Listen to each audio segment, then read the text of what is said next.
योगदायिनी माँ तुझको प्रणाम, योगदायिनी माँ तुझको प्रणाम। चरणों में तेरे सातों धाम, चरणों में तेरे सातों धाम। योगदायिनी माँ तुझको प्रणाम, योगदायिनी माँ।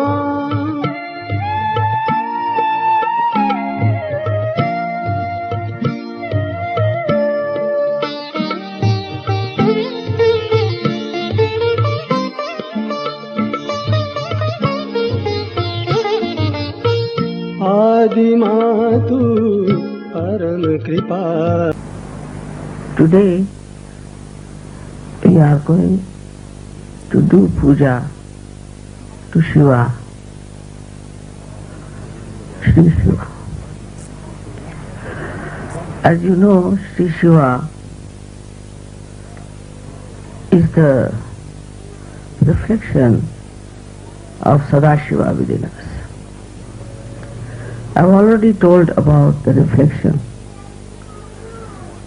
Sadashiva is the God Almighty, the one who sees the play of Adishakti. But he is the Father who is watching each one of his creation or her creation. His support to Adishakti is entirely, fully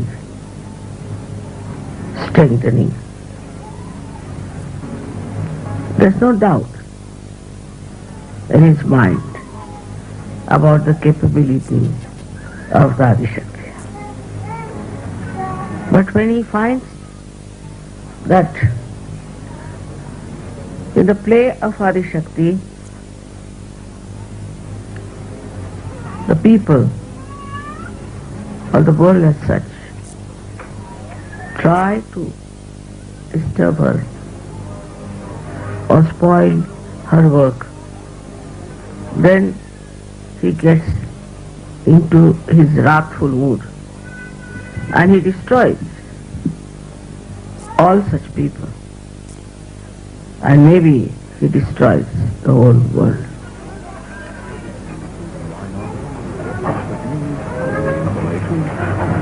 On one side he is wrathful, no doubt.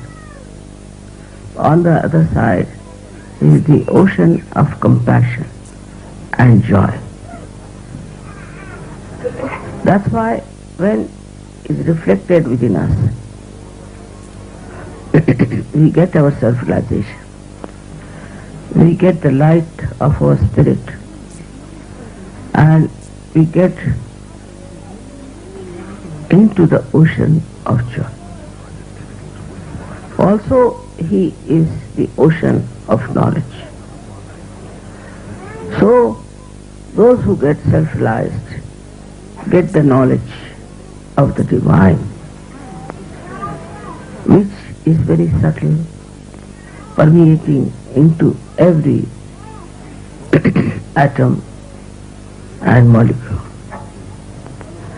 The power of this knowledge is there. His style is such that in his compassion he forgives even very cruel Rakshasas if they dedicate themselves to him, because his compassion has no limits. And sometimes the same people who are blessed by him try to trouble the devotees of Adishakti. But it is just to create a drama, an event. Unless and until there is some drama, people won't understand.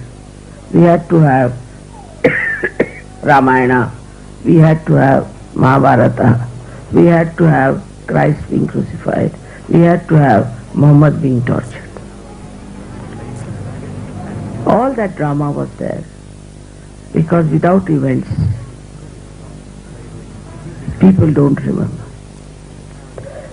So in the spiritual life of human beings, they have seen lots of dramas between the blessings of Shiva and the powers of the Adishakti.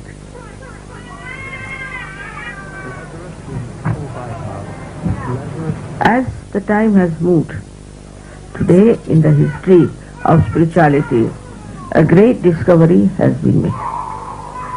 That people can get their realization in the collective mass. Thousands can get their realization. Now we should know what is this realization we have got. What does that mean? And what is the culminating point? First of all, I have to tell you, the mind about which we speak and depend upon is a myth. There is nothing like mind. Brain is reality, not the mind. Mind is created by us reacting to outside. Either we react to conditionings or to our ego. Thus this mind is created like bubbles on the ocean of reality. But that's not reality. With this mind, whatever we decide, we know is very limited, elusive, and sometimes shocking. The mind always moves in a linear direction. And because there's no reality in it, it recoils and boomerangs.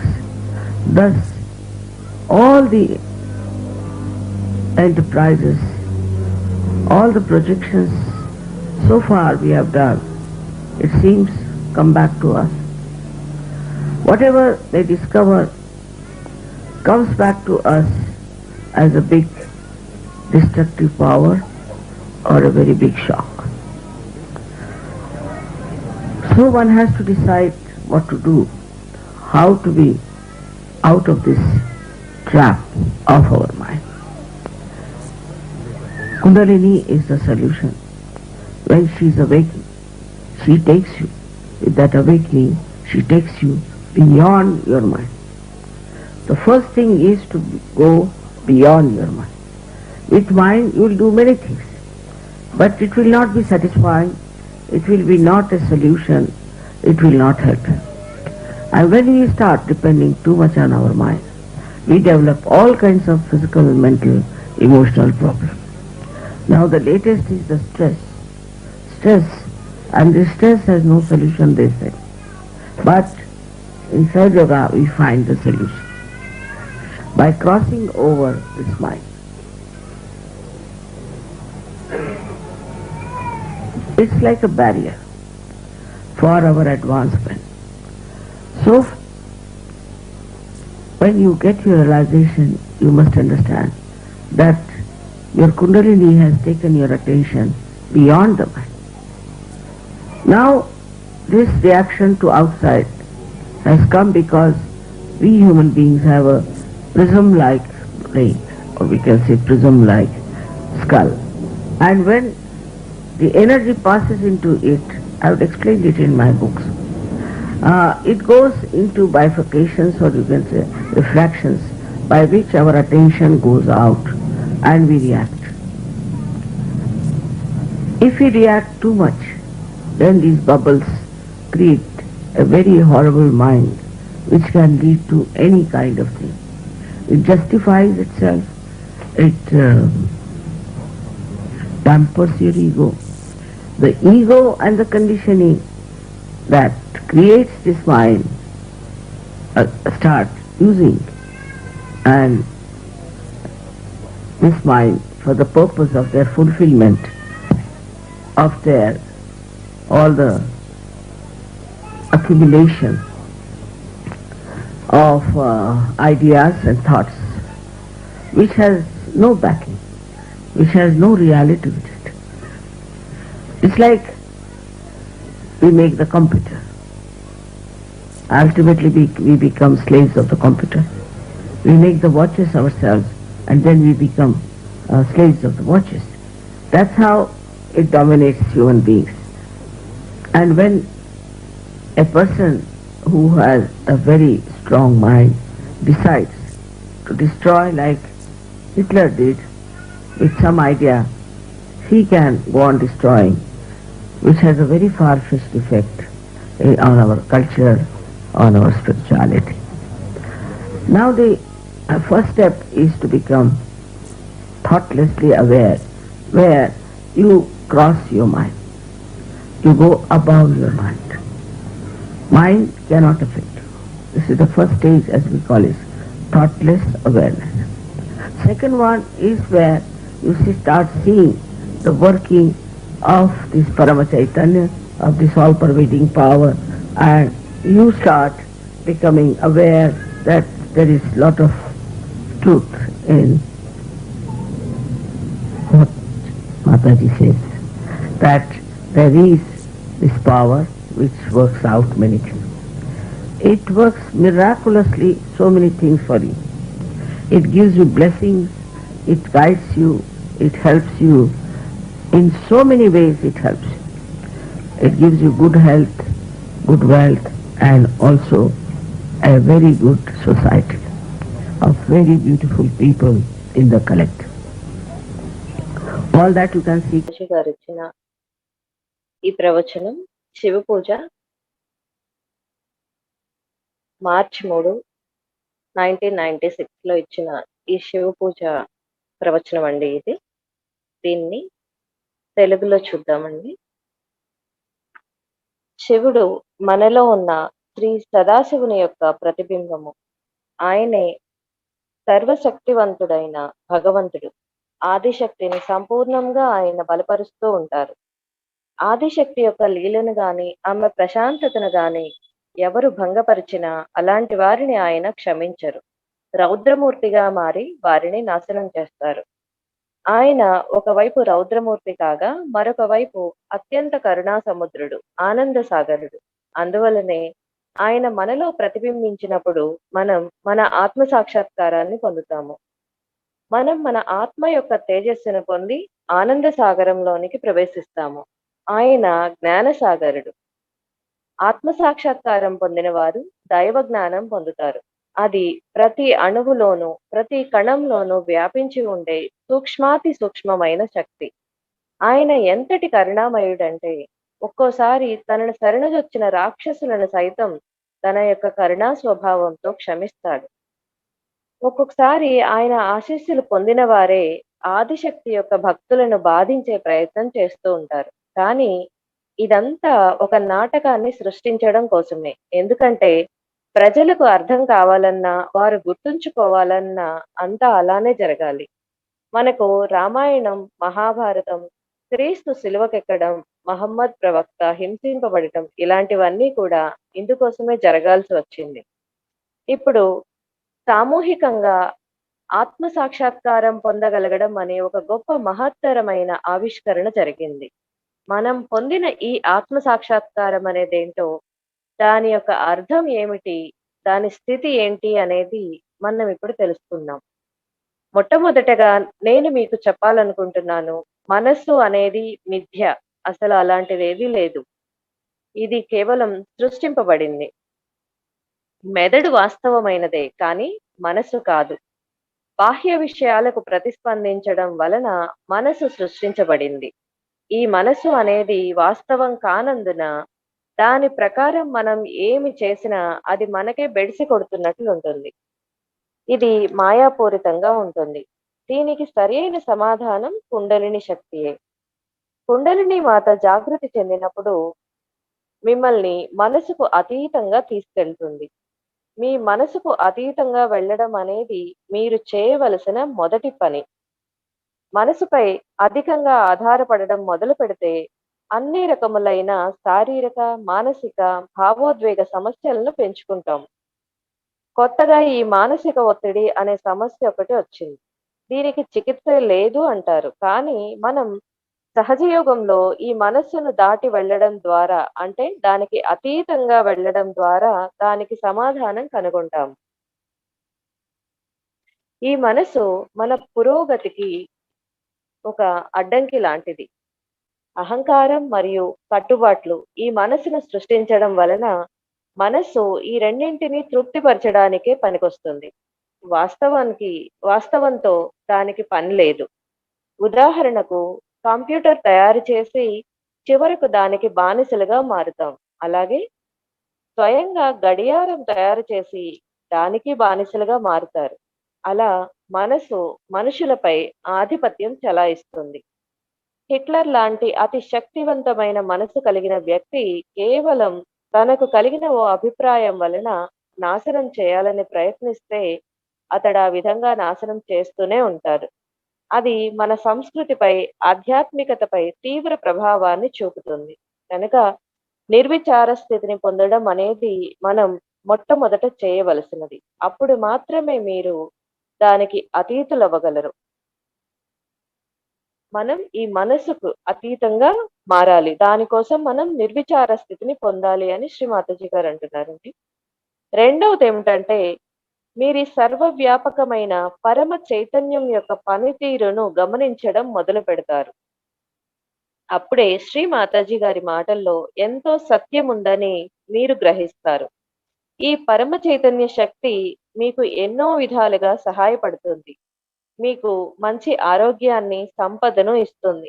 అంతేగాక సామూహికత్వంలో ఉండే బహు చక్కని ప్రజలతో కూడిన చాలా మంచి సమాజాన్ని కూడా మీకు అందిస్తుంది. ఈ నిర్విచార స్థితిని పొందడం సులభమే, కానీ ఈ స్థితిలో ఉండడమే కష్టమైన విషయం. మనం ఇంకా ప్రతిస్పందిస్తూనే ఉంటాం, ఆలోచిస్తూనే ఉంటాం. మీరు ఆ స్థాయిని చేరుకోవడానికి మీ చిత్తాన్ని మళ్లించాలి అంటున్నారు.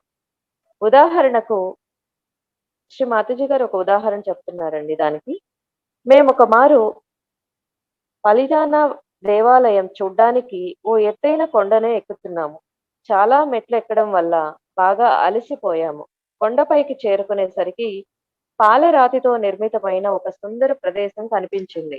మేమక్కడ విశ్రమించాం. అందరూ బాగా అలసిపోవడం వలన ఇదేం దేవాలయమో ఏమో అని అనుకుంటూ ఉన్నారు లోపల. నేను ఒక్కసారి పైకి చూశాను. ఎంతో చక్కగా చెక్కబడిన అనేకమైన ఏనుగుల శిల్పాలు కనిపించాయి. నేను మా వాళ్ళతో అన్నాను, ఆ ఏనుగులన్నీ రకరకాలైన తోకలు కలిగి ఉన్నాయి అని. అప్పుడు ఆయన, అమ్మా, మేమంతా ఇక్కడ ఇంత అలసిపోయి ఉన్నాము. మీరు ఏనుగు తోకల గురించి ఎలా ఆలోచించగలుగుతున్నారు అని. నేను వాళ్ళ చిత్తాన్ని మళ్లించే ఉద్దేశంతోనే వారితో ఏనుగు తోకలను చూడమని చెప్పాను. ఒకవేళ మీ చిత్తాన్ని మీరెప్పుడు బయటి విషయాలపై లగ్నం చేస్తూ ఉంటే దాన్ని మీరు మళ్లించుకోవాలి. ఉదాహరణకు ఇక్కడ అందమైన వస్తువుల్ని చూడండి. ఏమీ ఆలోచించకుండా కేవలం వాటి యొక్క అందాన్ని మాత్రమే ఆస్వాదించడానికి ప్రయత్నం చేయండి. అవి మీవి కావు కనుక మీకు వచ్చే తలనొప్పి ఏమీ లేదు. ఒకవేళ మీవి కనుక అయితే, అయ్యో, నేను ఇలా పెట్టేశానే, ఏమైపోతాయో ఏమో అని అనుకుంటూ బాధపడిపోతారు. ఇది మనిషి యొక్క సాధారణమైన నైజం. ఆలోచించకుండా కేవలం గమనించడం, అంటే సాక్షి భావంతో ఉండడం కనుక మొదలు పెడితే మీకప్పుడు ఎదుటి మనిషిలో అన్ని మంచి లక్షణాలే కనిపిస్తాయి. మీరలా చూడడం మొదలు పెడితేనే మీలో సాక్షితత్వం ఇంకా విశాలమవుతుంది. అప్పుడు మీరు మరొకరి వలన కూడా ఆనందం పొందగలుగుతారు. ఎదుటి వారి వల్ల ద్వారా కూడా ఆనందం పొందగలుగుతారు. అప్పుడు మీరు ఒక గడ్డి పరుకను సైతం ఆనందించగలుగుతారు అని శ్రీ మాతాజీ గారు అంటున్నారండి. మన చిత్తాన్ని ఎప్పుడూ కూడా బాహ్యంలో కాకుండా మన లోపలికి మనం తీసుకుంటూ సాక్షి స్థితిని పెంపొందించుకోవాలి. తద్వారా మనం నిర్విచార స్థితిని పొందాలి అని శ్రీ మాతాజీ గారు అంటున్నారండి. మనకు నిర్విచార స్థితిని పొందాలని, ఆ తర్వాత ఆ నిర్విచార స్థితిని అలాగే కాపాడుకోవడానికి మన చిత్తాన్ని బయటకి పోనీయకుండా తిరిగి మరలా అంతర్ముఖులం అవడానికి ప్రయత్నం చేస్తూ ఉండాలని, తద్వారా సాక్షి తత్వస్థితిని పెంచుకుంటూ ఉండాలని మనలో. అప్పుడు ఎప్పుడైతే సాక్షి తత్వస్థితి వస్తుందో అప్పుడు మనం ప్రతి చిన్నది కూడా ఆనందించగల స్థితికి మనం చేరుకుంటామని చెప్పారు. దానికి ఈ సాక్షి తత్వ స్థితిని పెంచుకోవడం ద్వారా మనం ప్రతి ఒక్కటి ఆనందించగలుగుతామని చెప్పారు. ఒక చిన్న ఎగ్జాంపుల్ కూడా చెప్పారండి దానికి సంబంధించి ఈరోజు. జపాన్‌లోని జెన్ పద్ధతి ఈ సూత్రాల ఆధారంగానే ప్రారంభించబడింది. విదితమా అనే వ్యక్తి ఒక అందమైన తోటను రూపొందించారు. అందులో చిన్న చిన్న చాలా రకరకాల పువ్వులు, మొక్కలు ఆ తోట మొత్తం ఉన్నాయి. చాలా చక్కగా ఉంది. ఆ తోట చాలా చిన్నది. 5 అడుగులకు మించదు. అది ఒక ప్రశ్న ఆకారంలో ఉంటుంది. పెద్ద కొండపై ఉన్న అరుగులాంటి ఆ ప్రదేశానికి లిఫ్ట్‌లోనే వెళ్ళాలి. మీరు ఆ తోటను చూడడం ప్రారంభిస్తే మీ ఆలోచనలు ఆగిపోతాయి. అది అంతటి అద్భుతంగా ఉంటుంది. మీ చిత్తాన్ని దేనిపైన లగ్నం చేస్తే మీ ఆలోచనలు ఆగుతున్నాయో, దేనివల్ల మీరు సాక్షీభూతులవుతున్నారో తెలుసుకొనుటకు గాను మీరు తగినంతగా సాధన చేయాలి అని శ్రీ మాతాజీ గారు అంటున్నారండి. మీరు కనుక ఈ అలవాటును చేసుకుంటే మీరు నిర్విచార స్థితిలోనే చక్కగా ఉండిపోతారు. అప్పుడు సాక్షిగా గమనించడం మొదలు పెడతారు. సహజయోగం మీకే విధంగా సహాయపడుతుందో, అది ఎంత ఆనందకరమైనదో సహజయోగం ద్వారా మీరేమి సాధించారో మీరు తెలుసుకుంటారు. ఇది కృతయుగమైనందున ఇప్పుడు పరమ చైతన్యం అతి చురుగ్గా తయారైంది. నా చుట్టూరా చైతన్య తరంగాలతో అది ఆటలాడే తీరుతెన్నుల్ని మీరు గమనించవచ్చు. నేనున్న చాలా ఫోటోల్లో ఈ చైతన్య తరంగాలు కనిపిస్తున్నాయి. అంతేగాక చాలా మంది సహజయోగులు నా ముందు కూర్చున్న ఫోటోలు కూడా మీరు చూడగలరు. వారి శిరస్సులపై అరబిక్ భాషలో నా పేరు కూడా కనిపిస్తుంది. ఆలోచనల్ని మాని కేవలం గమనించడం అలవర్చుకోండి. ఈ సాక్షి తత్వస్థితి క్రమేణా మిమ్మల్ని మరో స్థితి అయిన నిర్వికల్ప స్థితికి తీసుకువెళ్తుంది. ఆ స్థితి వద్ద స్వయంగా మీరే ఇతరులకు ఆత్మ సాక్షాత్కారం ఇవ్వగలగనంత శక్తిని సమకూర్చుకుంటారు. ఇతరులకు దీని గురించిన సంపూర్ణ జ్ఞానాన్ని ఇవ్వడమే కాక చైతన్య తరంగాలను కూడా వెదజల్లుతారు. వినాశకరమైన కుంగదీసే ఆలోచనల నుండి సంపూర్ణంగా బంధ విముక్తులవుతారు. మీరప్పుడు ఒక గొప్ప సహజయోగిగా తయారై అమోఘమైన పని చేయగలుగుతారు. సహజయోగులైన మీరు ఈ ఉన్నత స్థితిని అందుకున్న తర్వాత ఒంటరిగానే వివిధ దేశాలు సంచరిస్తూ ఏ విధంగా అంత గొప్ప పనులు చేయగలుగుతున్నారో గమనించండి. వివిధ దేశాలలో మారుమూల ప్రాంతాల్లో కూడా సహజయోగ అభివృద్ధి జరుగుతుంది. ఎందుకంటే సహజయోగులు తమ అంతరంగం నుండి పూర్ణ విశ్వాసంతో ఉంటూ నిర్విచార స్థితి నుండి నిర్వికల్ప స్థితిని చేరుకున్నారు. ఇలాంటి స్థితిలో మీ చిత్తాన్ని సరియైన దిశగా సరియైన రీతిలో ఉపయోగించుకోవాలి. ఉదాహరణకు మీకు జాతీయ స్థాయిలో ఏదైనా సమస్య ఉంటే మీరంతా మీ చిత్తాన్ని ఆ సమస్యపై ఉంచడం ద్వారా దానిని చక్కదిద్దవచ్చు. ఎందుకంటే ఇది సర్వవ్యాపక శక్తి. మీరు మీ యొక్క ప్రేమ ద్వారా, భక్తి ద్వారా, ప్రార్థనల ద్వారా భగవత్ సాక్షాత్కారం పొంది భగవంతుని యొక్క శక్తుల గురించి తెలుసుకోవచ్చును. మీ యందు భగవంతుని గురించిన జ్ఞానం ఉంటే మీరప్పుడు ప్రకృతిని కూడా శాసించగలరు. మీరు భగవంతులు కాలేరు, కానీ మీ ద్వారా ఆయన శక్తులు పనిచేస్తాయి. ఈ పనులన్నీ ఏ విధంగా జరుగుతున్నాయి, ఏ శక్తితో సాధించాము అనేది స్పష్టంగా తెలుసుకోగలిగితే అదే భగవత్ సాక్షాత్కారం అవుతుంది. అలాంటి వారు అత్యంత శక్తివంతులవుతారు. అంటే అనేక విషయాలను నియంత్రించగలుగుతారు. ఆ రకమైన మునివర్యులు అనేక మంది ఉన్నారు. కానీ ఒక్కోమారు వారు ఆ స్థాయి నుండి దిగజారి అహంభావాన్ని అభివృద్ధి చేసుకోవడం జరిగింది. తద్వారా వారు ఆధ్యాత్మికంగా దిగజారిపోయినారు. అలాంటి వారు ఎంతో గర్విష్ఠులుగా తయారైనారు. తాము పొందిన శక్తులను వేరొకరికి ఎందుకు ఇవ్వాలి అని తలుస్తారు. అలాంటి వారు అత్యున్నత స్థితికి ఎదగలేరు. కానీ ఆత్మ సాక్షాత్కారం పొంది వినమ్రత స్వభావంతో మెలుగుతూ ఉన్న మీకు కేవలం వినమ్రత వలనే మీ శరణాగతిని సాధించగలరని తెలుసు. ఇస్లాం అంటే శరణాగతి. ముహమ్మద్ ప్రవక్త శరణాగతుడు కమ్ము అని బోధించారు. శివుని యొక్క ఒక విశిష్ట లక్షణం ఏమంటే సంపూర్ణ బంధరాహిత్యం. మీరు కూడా అటువంటి లక్షణాన్ని మీలో పూర్తిగా పాటించాలి. బంధరాహిత్యం అంటే దేనినైనా అశ్రద్ధ చేయడం అని కాదు. నిర్విచార స్థితి దాకా ఎదగడం మీ మొదటి పని. నిర్వికల్ప స్థితి దాకా ఎదగడం మీ రెండవ పని. మూడవది భగవత్ సాక్షాత్కారం దాకా ఎదగడం. నాకు అతి సన్నిహితంగా ఉండేవారు కూడా ఈ విషయాన్ని అర్థం చేసుకోకపోవడం గమనించాను. వారిప్పుడు సాక్షాత్తు దేవుళ్ళైపోయినట్లుగా ప్రవర్తిస్తారు. వారి అహంభావం చూసి నేను ఆశ్చర్యపోతాను. వారప్పుడు సహజయోగం వదిలిపెట్టి వెళ్ళిపోవలసి వస్తుంది. నేను మిమ్మల్ని ఎక్కువగా పొగిడినా లేక ఏదైనా ఎక్కువగా మీ గురించి ప్రస్తావించినా మీరు ఉప్పొంగిపోకూడదు. అదంతా మిమ్మల్ని పరీక్షించడానికి కావచ్చు. అలాగా ఒకవేళ నేను మీతో ఆ ఫలానా విషయం బాలేదు, దాన్ని మెరుగుపరుచుకోమని చెప్పినప్పుడు మీరు బాధపడకూడదు. ఎందుకంటే ఆ సరిదిద్దే పని నేనే చేయాలి. చెప్పడం నా కర్తవ్యం.